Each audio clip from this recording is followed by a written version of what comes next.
But வந்து எனக்கு சிவன் சொல்லிகிட்டே இருந்தார், நீ வந்த அப்புறம் நீ வந்து தண்ணியில் மூழ்கினாலும் சரி மூழ்காட்டியும் சரி நான் உன்னை அதுக்காக கூப்பிடல, உனக்காக ஒரு வேலை இருக்குது நீ வான்னு சொல்லி சொன்னார்.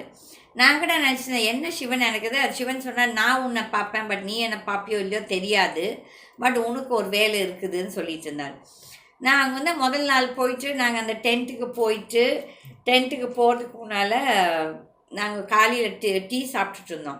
அப்போ அந்த இன்னொரு டென்ட்டில் இருக்க ஒரு அம்மா வந்து என்கிட்ட வந்து பேசிகிட்டு இருந்தாங்க, சும்மா யதார்த்தமாக பேச. அப்போ நான் இந்த ருத்ராட்செல்லாம் போகல, ஏன்னா இன்னும் அப்போது குளிக்கல. ஸோ அப்போ வந்து அவங்க வந்து நீங்கள் கோயம்புத்தூரா அப்படியே கொஞ்சம் பேச்சு இதில் பக்கத்தில் வந்து நான் கோயம்புத்தூர் வந்திருக்கிறேன், நான் இந்த ஆசிரமத்துக்கு போயிருக்கேன், அந்த ஆசிரமத்துக்கு போயிருக்கிறேன், இந்த மாதிரி ஈஷா ஆசிரமத்துக்கு போயிருக்கிறேன். அப்போ நான் சொன்னேன் அது ஒரு ஃப்ராட் ஆசிரமம், இது எதுக்கு சொல்கிறேன்னு சொல்லிட்டு இது பதில் வரும். ஓகே, அப்போ வந்து சரியெல்லாம் பேசிவிட்டு அப்போ அவங்க வந்து ஒரு ருத்ராட்ச மாலையை காமிச்சாங்க. இது வந்து நாங்கள் இந்த ஆசிரமத்தில் வாங்கினோம், இது வந்து ஈஷாவில் வாங்கினோம், இது ஜெனுவைனான்னு என்னை கேட்டாங்க, உண்மையானதான். அப்போ நான் சிரிச்சுட்டு நான் ஒன்றும் பதில் சொல்லலை, ஏன்னா உனக்கு தெரியும் என்னை பற்றி, நான் எனக்கு வந்தனா பட்டக்கன்னு வரும், இல்லாட்டி அப்படியே சிரிச்சுட்டு போயிடுவேன்.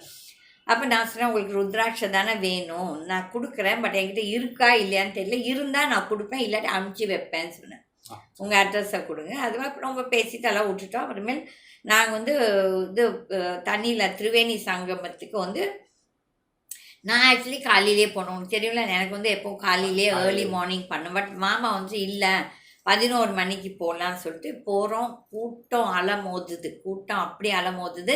அதெல்லாம் நான் சைடில் உங்களுக்கு போட்டு காட்டுறேன், எப்படியெல்லாம் மக்கள் அந்த அளவுக்கு அலமோது. ஆனால் நம்ம வந்து அந்த யூபி கவர்மெண்ட் ஓரளவுக்கு நம்ம பாராட்டணும். ஏன்னா நிறைய பேர் இந்த திராவிடக்காரங்களாம் இப்படி ஆச்சு அப்படி ஆச்சுன்னு சொல்லிட்டு அந்த ஒரு அசம்பவம் நடந்துச்சுல February 4th, அதுக்கு ஒவ்வொருத்தரும் ஒவ்வொரு இது பேசிட்டாங்க. இதெல்லாம் பார்த்துட்டு தான் நான் போகணுமா வேண்டாமான்னு நினச்சிட்டு இருந்தேன். பட் அவ்வளோ ஒரு 55 கோடி மக்கள் அங்கே வந்திருக்காங்களாம்மா. நாங்கள் வந்த மட்டுமே 55 கோடின்னு சொல்லி கணக்கு சொன்னாங்க.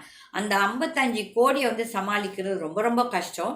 அதுக்கு வந்து அந்த கவர்மெண்ட் நல்லதாக, நம்ம மக்களும் வந்துட்டு நம்ம ஒரு இடத்துக்கு போனால் நம்ம அந்த இடத்த க்ளீனாக வச்சுக்கணும். நம்ம சும்மா குப்பை இங்கே போட்டு அங்கே போட்டு குப்பை தொட்டியில் போய் போட மாட்டோம், அங்கங்கே எச்ச பூத்து